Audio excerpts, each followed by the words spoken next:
La méditation. La méditation est un sujet fort répandu, et pourtant, bien des personnes se demandent comment s'y prendre pour pratiquer la méditation, et pourquoi méditer. Il y a autant de méthodes que de courants. Comment faire son choix parmi tout cela? Y a-t-il une bonne façon de méditer? J'ai envie de répondre à ce questionnement, qu'il y a autant de bonnes façons de méditer que d'individus. Toutes les méthodes se concentrent sur le souffle, son rythme et sa prise de conscience, ainsi que sur la posture. Assis sur un coussin de méditation, un tapis ou une chaise, le dos droit et détendu pour faciliter la concentration et le passage du souffle.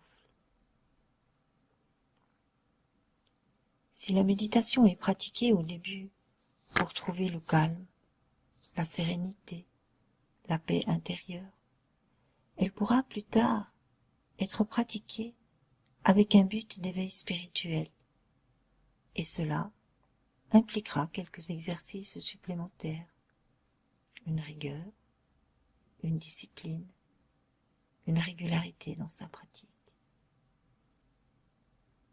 Il y a un rythme et un apprentissage pour tout et pour tous. Le rythme est propre à chacun, je veux dire, le rythme d'évolution, de progression dans la méditation.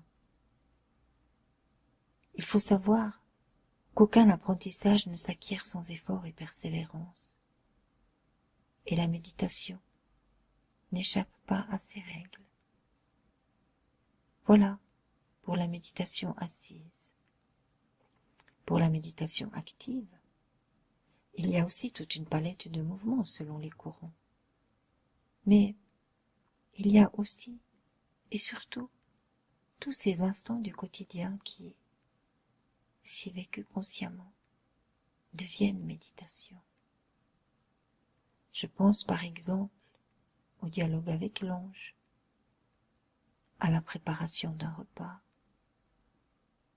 au nettoyage de la maison, à la marche ou à son poste de travail, quel qu'il soit.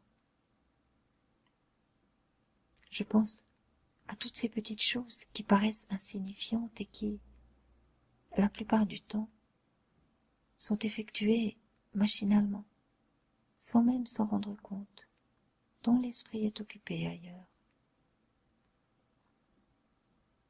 Chaque instant est appelé à devenir méditation vivante.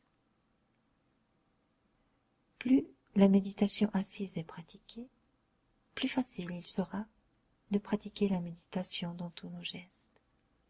En bref, la méditation n'est rien d'autre que de se rendre présent à l'instant, devenir présent à Dieu en toute chose et toute situation.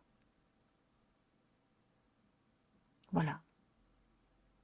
Chacun y trouvera nourriture là où il en est et pourra découvrir une parcelle de son cœur et de sa compréhension.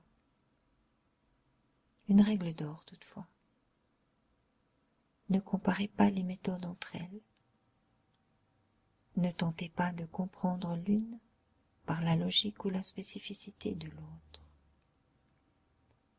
Chaque méthode a sa vérité et ses codes. Il ne convient pas forcément de les comprendre tous intellectuellement parlant. Prenez ce qui vous est proposé tel quel. Peu importe la méthode. Et expérimentez en vous ce qui s'y passe.